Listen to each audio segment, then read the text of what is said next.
नमस्कार मु ज्योतिष प्रशांत आपण मोर ए टारो कार्ड रीडिंग वीडियो को आपण मानक स्वागत करुच्ची। चलतु आज देखा आपण पार्टनर आपण प्रति कौन लव करेंट फिलिंग्स अच्छी एवं कौन लव इमोशन अच्छी मु पूरा डिटेल आ विस्तीर्ण भाव में कहबी। आपण पार्टनर आपण प्रति कौन भावुं बाबद को लेकिन आउ जदि मो वीडियो को आपण आरंभ शेष पर्यंत देखुंट वीडियो को लाइक करने चैनल को सब्सक्राइब करने केवे मन में उणा करेंगे ना। जहाँ आपणकर समस्या अच्छी आपण पार्टनर को लेकिन मत आप कंटाक्ट करेंगे। मोर कंटाक्ट नंबर देती मु कंप्लीट भाव में आपन को हेल्प करी और रेमेडीज देवी आउ जोटा कि आपणकर दैनंदिन जीवन में जो समस्या दे गति करुँच पार्टनर को लेकिन से केमी मुक्ति पाइबे केमी सुख शांति रे। ठीक अच्छे आम आरंभ करवा। यही भिडियोटी आरंभ करिया पूर्व प्रभु जगन्नाथंकर जहाँ आम प्रति आशीर्वाद अच्छी आउ आम प्रति जहाँ कृपा अच्छी ताहा आउ कार्ड रे जहाँ बाहर tarot card reading tarot card रे जहाँ बाहर मु ता ही कहबी किसी मन गढ़ा कहानी नुहे। मे भी जो कथाटी मु कहबी आपन को से कथा कनेक्ट हो पारे मे भी न हो पारे तथापि देखिबा जहाँ भी होउची केमती आपण समस्या मुक्ति पाइबे। ये वीडियो आरंभ शेष पर्यंत देखिले गोटे कन्क्लूजन पॉइंट रे आपण पहुँची पारिबे। ठीक अच्छे आम आरंभ करवा। जहाँ हो ना कहीं आपण मैंने जितेबाला जो आपण पार्टनर को लेकिन जो समस्या भितर अच्छी आउ से तार किसी समाधान बाट आपण खोजिकी पाई पारु नाहंती। धीरे धीरे आपण से कथा को लेकिन बहुत फ्रस्ट्रेशन हो जाउछन, बहुत दुख कष्ट जंत्रणा अच्छी जहाँ को से दुख कष्ट जंत्रणा कथा कहले ना सी बुझुची ना आपन के माने कि सेतुरु केमि मुक्ति पाइबे आपन से कहउचंदी उल्टी आपन को थट्टा करूचंदी बहुत माने उपहास करूचंदी। ठीक अच्छे कि जाहु ना कहीं भगवान तो समस्त सब परिका बुद्धि दे नाहंती कि भगवान समस्त सब परिका मनीष परिका गढ़ी नाहंती।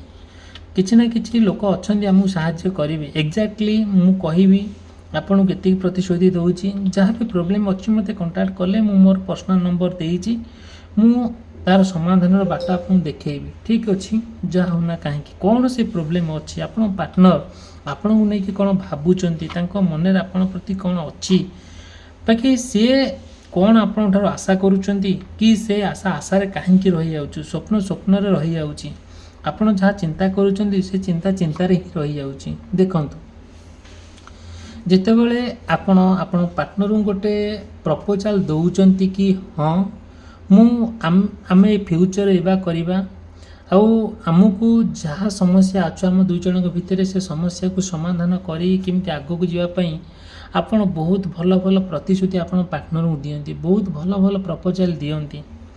बाकी से प्रपोजाल ना आपण पार्टनर केबे राजी होती ना सब डिसएग्री करती केबे ना केबे कौन सी परिस्थिति आसिले से फटकिना आपण को मना कर दौरान बार बार आपण को कौन कर इग्नोर करुँच आपण को भारी माने छोट नजर देखुं टिके कथा को आप गाली करुँच गोटे टिके कथा को आपण को उपरकू फिंगा फोबड़ा करुँच चिडुंट रागुंट कथबार्ता बंद कर दौरान ब्लॉक कर दौरान आउ संपूर्ण भाव में आपन ठार दूरे जावाई सी माने मन में भावी दौरान हे ए लोक पाखे किए रही लोक मोर किसी बुझुनी एमती गोटे से भावुं आपन को नहीं किंतु जस्ट आपण मन में किंतु सेमिति नहीं आपन चाहूँगी पार्टनर जहाँ होना कहीं मुझे साथी रही जेहेतु आपन भल पाती आपण विश्वास करती आपण बहुत आदर करती किंतु सी से जिनटा बुझी पारते ना आपण को उल्टी खराब भावती तेणुक आपण चिंताधारा जहाँ अच्छी किंतु सी आपण चिंताधारा आपण कथा को सी बुझापी बहुत समय भी लगी जाऊँगी। देखो मु आपण को एति कहबी जदिओ सेमती किसी प्रोब्लेम दे गति करुँच से समाधान केमिति मुक्ति पाइबे आपण पार्टनर आपण को सब कष्ट दौरान दुख दौरान आपण कथा को भाविला मात्रे बहुत माने सफर हो जाउछन जोटा कि आपण कहा कही पारु ना आपण मन भांगी जाउची से आप सब ना चाकरी रही पार्टी ना कौन कम कर ना कुआड़े जापी किसी हो पारुनि धीरे धीरे आपण भर डिस्टर्बेंस लाइफ क्रिएट हो जाऊँगी धीरे धीरे से कथा को लेकिन बहुत बड़ आकार रे धारणा करुँची। ଯେତେବେଳେ କାହିଁକି ଏମିତି ହେଉଛି ଆପଣ ଧୀରେ ଧୀରେ ଚିନ୍ତା କରୁଛନ୍ତି କି ହଁ ମୋ ପାର୍ଟନର ଏମିତି କାହିଁକି ହେଉଛି, ଆପଣଙ୍କ ମନରେ କିଛି କିଛି ପ୍ରଶ୍ନ ଆସୁଛି। ଆଉ ଯେତେବେଳେ ସେ କହୁଛନ୍ତି କି ହଁ ମୋ ପାର୍ଟନର ଏମିତି କାହିଁକି ହେଉଛି, କି ଥାର୍ଡ଼ ପାର୍ଟି ରହିଯାଇଛି, କି ତା'ର ଏକ୍ସ ପାର୍ଟନର ସହିତ ସେ ସମୟ ବିତାଉଛି, ଆପଣଙ୍କ ମନରେ ପ୍ରଶ୍ନ ଆସୁଛି, କିମ୍ବା ଥାର୍ଡ଼ ପାର୍ଟି ନିଶ୍ଚିନ୍ତ ଆପଣଙ୍କ ଭିତରେ ଅଛି ବୋଲି ଆପଣ ପୁରା ହୃଦୟଙ୍ଗମ କରୁଛନ୍ତି। ନହେଲେ ଯଦିଓ ଆପଣଙ୍କ ପାର୍ଟନର ଠିକ୍ଠାକ୍ ଥିଲେ ଏବେ ସମ୍ପୂର୍ଣ୍ଣ ଭାବରେ ବଦଳି ଯାଇଛନ୍ତି, କାହିଁକି ଏମିତି ହେଉଛନ୍ତି? ଆଗରୁ ତ ଠିକ୍ ଥିଲା, ଆମର ଆପଣ ତାଙ୍କ ଭିତରେ ସୁନ୍ଦର ଭଲ ପାଇବା ଥିଲା, ବହୁତ ଆଦରତା ଥିଲା, ସ୍ନେହ ମମତା ଥିଲା। ମୋତେ ଏମିତି କୌଣସି ଦିନ ନାହିଁ, ଏମିତି କୌଣସି ସମୟ ନାହିଁ ସେ ଆପଣଙ୍କୁ କେୟାର କରୁନାହାନ୍ତି କି ତାଙ୍କର ଫିଲିଙ୍ଗସ୍ ଆପଣଙ୍କ ସହିତ ସେ ସେୟାର କରିନାହାନ୍ତି। ବାସ୍ ଆପଣ ବି ସେମିତି ସେୟାର କରୁଛନ୍ତି। ସେ ବି ଆପଣଙ୍କ ସହିତ ବହୁତ ସେୟାର କରୁଥିଲେ, ଠିକ୍ଠାକ୍ ସବୁ ଥିଲା। କିନ୍ତୁ ଆଜିକାଲି ସମୟ ଏମିତି ବାଗରେ ହେଇଗଲା, ଟାଇମ୍ ସାପେକ୍ଷ କରିଗଲା, ଯେଉଁଟାକି ସମ୍ପୂର୍ଣ୍ଣ ଭାବରେ ଆପଣଙ୍କ ପାର୍ଟନର ଆପଣଙ୍କ ଠାରୁ ଦୂରେଇ ଗଲେ। ଆଉ ଆପଣଙ୍କ ଠାରୁ ମାନେ ଚିନ୍ତାଧାରା ସମ୍ପୂର୍ଣ୍ଣ ବଦଳିଗଲା। କାହିଁକି ନା ଧୀରେ ଧୀରେ ଆପଣଙ୍କ ପାର୍ଟନର ନା ତାଙ୍କର ଏକ୍ସ ପାର୍ଟନର ସହିତ କିମ୍ବା ଥାର୍ଡ଼ ପାର୍ଟିରେ ଏଣ୍ଟ୍ରି କରିଛି ବୋଲି ଆପଣ ଡିସାଇଡ଼୍ କରିନେଇଛନ୍ତି। କିନ୍ତୁ ସେଇଟା କେତେ ସତ କେତେ ମିଛ ଆପଣ ସେଇଟା ପ୍ରୁଫ୍ ଖୋଜି ବୁଲୁଛନ୍ତି, ବଟ୍ ପ୍ରୁଫ୍ ପାଇପାରୁନାହାନ୍ତି। ସେଥିପାଇଁ ଆପଣ କିଛି ଆଗକୁ ରିସ୍କ ନେବା ପାଇଁ ଆଉ ଆଗଭରା ହେଇପାରୁନାହାନ୍ତି। ଯଦିଓ ବି ସେମିତି କିଛି ପ୍ରୋବ୍ଲେମ୍ ରହୁଛି, ଆପଣଙ୍କ ପାର୍ଟନର ଯଦି ଥାର୍ଡ଼ ପାର୍ଟି ସାଙ୍ଗରେ ଅଛି କି ତାଙ୍କର ପୂର୍ବ ପାର୍ଟନର ସହିତ ଅଛନ୍ତି, ତାହେଲେ ଜାଣିବାକୁ ଚାହୁଁଛନ୍ତି କି ଥାର୍ଡ଼ ପାର୍ଟିକି ହଟେଇବାକୁ ଚାହୁଁଛନ୍ତି, ସେଇଟା ମୋତେ କଣ୍ଟାକ୍ଟ କରିବେ। ମୁଁ ମୋର ପର୍ସନାଲ୍ ନମ୍ବର ଦେଇଛି, ମୋର ପର୍ସନାଲ୍ ରିଡ଼ିଂ ମାଧ୍ୟମରେ ରେମେଡ଼ିଜ୍ ଦେବି। ଆଉ କ'ଣ ବାଟ ହେଇପାରିବ ମୁଁ ଆପଣଙ୍କୁ କହିବି। ଯଦି ମୋ ଚ୍ୟାନେଲ୍ ଭଲ ଲାଗୁଛି, ମୋ ଚ୍ୟାନେଲକୁ ସବସ୍କ୍ରାଇବ୍ କରିବା ପାଇଁ, ଭିଡ଼ିଓକୁ ଲାଇକ୍ କରିବା ପାଇଁ କେବେ ଭୁଲିବେ ନାହିଁ। ମୁଁ ଚାହୁଁଛି, ମୋର ଅନ୍ତରର ଇଚ୍ଛା ଆପଣଙ୍କ ସହିତ ଗୋଟେ ପରିବାର ହେଇକି ରହିବା ପାଇଁ, ଆପଣମାନଙ୍କ ସହିତ ଗୋଟେ କନେକ୍ଟ ହେଇକି ରହିବା ପାଇଁ। ଯାହା ଆପଣଙ୍କର ସମସ୍ୟା ଅଛି ମୋତେ ଆପଣ ସେୟାର କରିପାରିବେ, ନୋ ପ୍ରୋବ୍ଲେମ୍, ଠିକ୍ ଅଛି, ଇଟ୍ସ ଓକେ। ଆଉ ଚାଲନ୍ତୁ ଯିବା ଆଗକୁ। ଆଉ ଦେଖନ୍ତୁ, ଆପଣ ଆପଣଙ୍କ ପାର୍ଟନରକୁ ଯେଉଁ ନଜରରେ ଆପଣ ଦେଖନ୍ତି, ସିଏ କିନ୍ତୁ ସେଇ ନଜରରେ ଆପଣ ଦେଖିପାରନ୍ତି ନାହିଁ। କାହିଁକି ନା ଆପଣଙ୍କ ଚିନ୍ତାଧାରା ତାଙ୍କ ପ୍ରତି ବହୁତ ପଜିଟିଭ୍ ରହିଛି, କିନ୍ତୁ ତାଙ୍କର ଚିନ୍ତାଧାରା ଆପଣଙ୍କ ପ୍ରତି ବହୁତ ନେଗେଟିଭ୍ ରହିଛି। ଯେତେବେଳେ ଆପଣ ଆପଣଙ୍କ ଫିଲିଙ୍ଗସଟାକୁ ତାଙ୍କ ପାଖରେ ସେୟାର କରନ୍ତି, ସେ ସେୟାରଟାକୁ ସେ ବୁଝିପାରନ୍ତି ନାହିଁ। ବହୁତ ଆପଣଙ୍କୁ ସେଇ କଥାକୁ ନେଇକି ଆପଣଙ୍କୁ ବହୁତ ଇଗ୍ନୋର କରନ୍ତି, ବହୁତ ଖରାପ ଭାବନ୍ତି, ଚିଡ଼ିଚିଡ଼ି ହେଇଯାଆନ୍ତି, ବିରକ୍ତ ହେଇଯାଆନ୍ତି। ଆପଣ କେବେ ସେ କଥାକୁ ମାଇଣ୍ଡ କରନ୍ତିନି, ତଥାପି ଆପଣ ଚାହୁଁଛନ୍ତି କି କେମିତି ସେ ସବୁ ଜିନିଷକୁ ଭୁଲିଯାଉ, ମୋ ସହିତ ରହୁ। ନିଜର ଯେଉଁ ମାନେ ରହିଛି ଗୋଟେ ସ୍ପେଶିଆଲିଟି, ମାନେ ଆପଣଙ୍କର ଯେଉଁ ସ୍ପେଶିଆଲିଟି ତାଙ୍କ ପାଇଁ ରହିଛି, ଯେଉଁ ସୁନ୍ଦର କେୟାର କରିବା, ଭଲ ପାଇବା, ଏଇସବୁ ଜିନିଷ ଆପଣ ସେୟାର କରିବା ପାଇଁ ଚାହୁଁଛନ୍ତି। ଆପଣ ଗୋଟେ ସାରା ଜୀବନ ଦୁଇ ଜଣ ଏକତ୍ରିତ ହୋଇ ରହିବା ପାଇଁ ଆପଣଙ୍କର ଆନ୍ତରିକତା ଇଚ୍ଛା, ବଟ୍ ସେତିକି ଆପଣ ପାର୍ଟନର କରେଇ ଦେଉନାହାନ୍ତି। କାହିଁକି? ଆକ୍ଚୁଆଲି କ'ଣ ରିଏଲ୍ ଘଟଣା କ'ଣ? ଆକ୍ଚୁଆଲି ଆପଣ ଯେତେ ଚାହୁଁଛନ୍ତି ନୂଆ ନୂଆ ଗୋଟେ ଲାଇଫ୍ ଆରମ୍ଭ କରିବେ, କିଛି ଡିଷ୍ଟର୍ବାନ୍ସ ଲାଇଫ୍ ନ ହଉ, ସେଥିପାଇଁ ଆପଣ ନା ବହୁତ ଚିନ୍ତାମଗ୍ନ ଅଛନ୍ତି। ତଥାପି ବି ଆପଣ ମନରେ ସେମିତି କିଛି ପ୍ରଶ୍ନ ଆସୁଛି ତାଙ୍କୁ ନେଇକି, ଯେଉଁ ପ୍ରଶ୍ନ ଭିତରେ ଆପଣ ବି ଚାହିଁଲେ ବି ସେ ପ୍ରଶ୍ନର ଉତ୍ତରଟା ଆପଣ ଖୋଜିକି ପାଇପାରୁନାହାନ୍ତି। ସବୁବେଳେ ଆପଣ ଚିନ୍ତା କରୁଛନ୍ତି କେମିତି ଆପଣ ତାଙ୍କ ଭିତରେ ରିଲେସନସିପ୍ଟା ଭଲ ରହୁ, ଗୋଟେ ଷ୍ଟ୍ରଙ୍ଗ ବଣ୍ଡିଙ୍ଗ ରହୁ, ଗୋଟେ ମାନେ ପରସ୍ପର ଭିତରେ ନା କେବେ କୌଣସି ପରିସ୍ଥିତିକୁ ନେଇକି, କୌଣସି କଥାକୁ ନେଇକି ଆଉ ରିଲେସନସିପ୍ ଖରାପ ନ ହଉ, କିମ୍ବା କଥା କଟାକଟି ନ ହଉ, ମତାନ୍ତର ନ ହଉ। ଠିକ୍ ଅଛି, ଯାହା ହଉ ନା କାହିଁକି ସବୁ ଠିକ୍ଠାକ୍ ହେଇଯାଉ। ଟାଇମ୍ ସମୟ ତ ଖରାପ ପଡ଼ିଛି, କିନ୍ତୁ ସେ ସମୟକୁ କେମିତି ଆମେ ମାନେ ସାମ୍ନା କରିକି କେମିତି ଆଗକୁ ଯିବା ପାଇଁ ଆପଣ ସମ୍ପୂର୍ଣ୍ଣ ଭାବରେ ପ୍ଲାନ୍ କରିଦେଉଛନ୍ତି। ଆଉ କ'ଣ କରାଯିବ? ଆଉ ସବୁବେଳେ ନା ଆପଣ ଚାହୁଁଛନ୍ତି ଆପଣ କେମିତି ଆଗକୁ ଯିବା ପାଇଁ, କିଛି ପ୍ରୋବ୍ଲେମ୍ ନ ହଉ। ସେଥିପାଇଁ ଆପଣ ଗୋଟେ ଯେତେ କଷ୍ଟ ହଉ ନା କାହିଁକି ସେ କଷ୍ଟକୁ ସାମ୍ନା କରିକି କେମିତି ଟୁଗେଦର ହେବା ପାଇଁ, ଗୋଟେ ଏକତ୍ରିତ ହେଇକି ରହିବା ପାଇଁ ଆପଣ ଲାଇଫ୍ ଆରମ୍ଭ କରିଦେଉଛନ୍ତି। ଆପଣ ଲାଇଫ୍ ମାନେ କ'ଣ କରୁଛନ୍ତି, ଆଗକୁ ନେବା ପାଇଁ ଗୋଟେ ପ୍ରତିଜ୍ଞାବଦ୍ଧ ହେଇଛନ୍ତି। ବଟ୍ ସେଇ ଯେଉଁ ପ୍ରତିଜ୍ଞାବଦ୍ଧ ଭିତରେ ଆପଣ ରହୁଛନ୍ତି, ସବୁ କିଛି ଡିଷ୍ଟର୍ବାନ୍ସ ହେଇଯାଇଛି ଧୀରେ ଧୀରେ। ଆଉ ନା ପାର୍ଟନର ବୁଝୁଛନ୍ତି, ନା ଆପଣ ତାଙ୍କୁ ବୁଝେଇଲେ ସେ କ'ଣ ଶୁଣୁଛନ୍ତି, କୌଣସି ପରିସ୍ଥିତିରେ ନାହାନ୍ତି। ଏବେ ସବୁବେଳେ କଳି ଝଗଡ଼ା ମାନେ କ'ଣ ସବୁ ହେଇଯାଉଛି। ଧୀରେ ଧୀରେ ସେ କ'ଣ କରୁଛନ୍ତି, ଆପଣଙ୍କୁ ଇଗ୍ନୋର କରିକି କେମିତି ଆପଣଙ୍କ ପାର୍ଟନର ସହିତ ମାନେ ତାଙ୍କର ଏକ୍ସ ପାର୍ଟନର ସହିତ ସମୟ ବିତେଇବା। ଗୋଟେ ଥାର୍ଡ଼ ପାର୍ଟି ଯେତେବେଳେ ଏଣ୍ଟ୍ରି କରିଛି ଆପଣଙ୍କ ଭିତରକୁ, ସେଇ ଥାର୍ଡ଼ ପାର୍ଟି ଜଣକ ହେଲା ତାଙ୍କର ଏକ୍ସ ପାର୍ଟନର, ଯେଉଁଟାକି ତାଙ୍କ ସହିତ କେମିତି କନେକ୍ଟ ହେଇଛି, ସେ ତାଙ୍କ ସହିତ ସମ୍ପୂର୍ଣ୍ଣ ଭାବରେ ଏବେ ସମୟ ବିତାଉଛନ୍ତି। ତାଙ୍କ ପ୍ରତି ସେ ବହୁତ ଆକୃଷ୍ଟ ହେଉଛନ୍ତି, ତାଙ୍କ ପାଇଁ କେୟାର କରୁଛନ୍ତି, ତାଙ୍କ ପାଇଁ ସେ ମାନେ ଭଲ ପାଉଛନ୍ତି।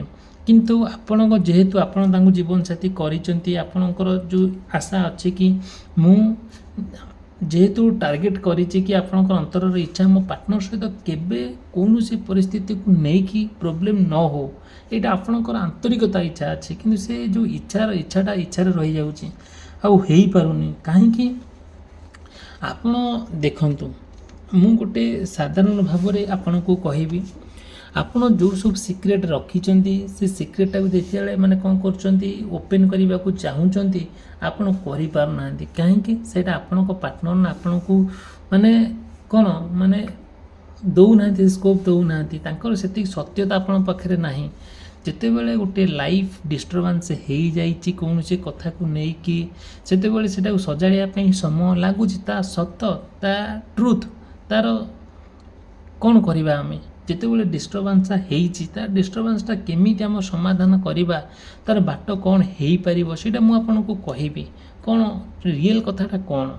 ଠିକ୍ ଅଛି, ଆପଣ ଯାହା ହେଉନା କାହିଁକି, ଆପଣଙ୍କର ଯାହା ଇଚ୍ଛା ଶକ୍ତି ଅଛି, ଯାହା ଇଚ୍ଛା ଅଛି ଆପଣଙ୍କର ଅନ୍ତରର ଇଚ୍ଛା, ସେଇଟା ଆପଣ ଯେତେ ଚାହିଁଲେ ଆପଣ ହାର୍ଟ ଭିତରୁ ବାହାର କରୁଛନ୍ତି। ଯେତେବେଳେ ତାଙ୍କ ପାଖରେ ଆପଣ ଇଚ୍ଛାଟାକୁ ପ୍ରକାଶ କରୁଛନ୍ତି, ସିଏ ଆପଣଙ୍କୁ ଏମିତି 12 ପ୍ରକାରିଆ 17 ପ୍ରକାରିଆ କଥା କହୁଛନ୍ତି ଯେଉଁଟାକୁ ଆପଣଙ୍କୁ ବିରକ୍ତ ଲାଗୁଛି ଶୁଣିଲେ, ଆପଣଙ୍କୁ ଭଲ ଲାଗୁନି, ଆପଣ କିଛି ଡିସାଇଡ଼୍ କରିପାରୁନାହାନ୍ତି, ଆଉ ଆପଣ ଭାବୁଛନ୍ତି କି ଏ ଲୋକ ମୋ ପାଇଁ ଉପଯୁକ୍ତ ମଣିଷ ନା ମଣିଷ ନୁହେଁ, ଇଏ ଆପଣ ପାଇଁ ଠିକ୍ ମଣିଷ ନା ନୁହେଁ, ଆଉ ଏ ଲୋକ ସହିତ ଯଦି ମୁଁ ସାରା ଜୀବନ ରହିବି, ମୋ ଜୀବନ ସବୁବେଳେ ଅଶାନ୍ତିରେ କଟିବ।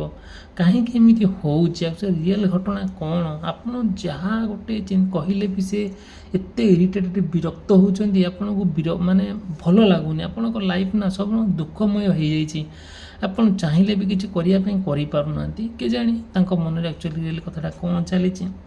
ଆଉ ସବୁବେଳେ ନା ଆପଣଙ୍କର ଭାରି ଇଚ୍ଛା, ଆପଣଙ୍କର ପ୍ୟାସନ୍ ଅଛି କେମିତି ଆପଣ ଆପଣଙ୍କ ପାର୍ଟନରଙ୍କୁ ନେଇକି ଆଉ ଗୋଟେ ସୁନ୍ଦର ଜୀବନ ଅତିବାହିତ କରିବା, ଗୋଟେ ବୁଲାବୁଲି କରିବା, ଗୋଟେ ଏନ୍ଜୟ କରିବା,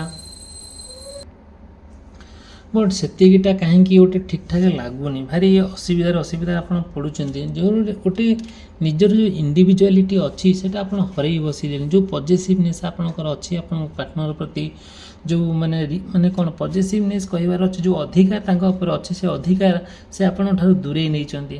ଆଉ ଯେମିତିକି ଆମେ କହିବା, ଯେତେବେଳେ ଆପଣ ଚାହୁଁଛନ୍ତି, ଆପଣ ଯାହାକୁ ଜୀବନସାଥୀ ବୋଲି ଭାବି ନେଇଛନ୍ତି ନା, ତାଙ୍କ ପ୍ରତି ଆପଣଙ୍କର ଯେଉଁ ଅଧିକାରଟା, ସେ ଅଧିକାର ଆପଣଙ୍କୁ ସେ ଛଡ଼େଇ ନେଇଛନ୍ତି ଆପଣଙ୍କ ଠାରୁ, ନାହିଁ ଆଉ କିଛି ନାହିଁ। ନିଜର ତାଙ୍କ ଚାହିଁଲେ ଯେମିତି ଆପଣ ଗୋଟେ 2 ଜଣ ମେଣ୍ଟେନ୍ କରିବା କଥା କରିପାରୁନାହାନ୍ତି, ସେତିକି ନାହିଁ, ଡିଷ୍ଟର୍ବାନ୍ସ ହେଇଯାଇଛି, କଳି ଝଗଡ଼ା ମତାମତର ଚାଲିଛି, ସଂଘର୍ଷମୟ ଚାଲିଛି, ମାନେ ଏବେ କୌଣସି କଣ୍ଟାକ୍ଟ ନାହିଁ କିମ୍ବା କୌଣସି ପରିସ୍ଥିତି ଏବେ ଚାହିଁଲେ ବି ଆଉ ହେଇପାରୁନାହିଁ।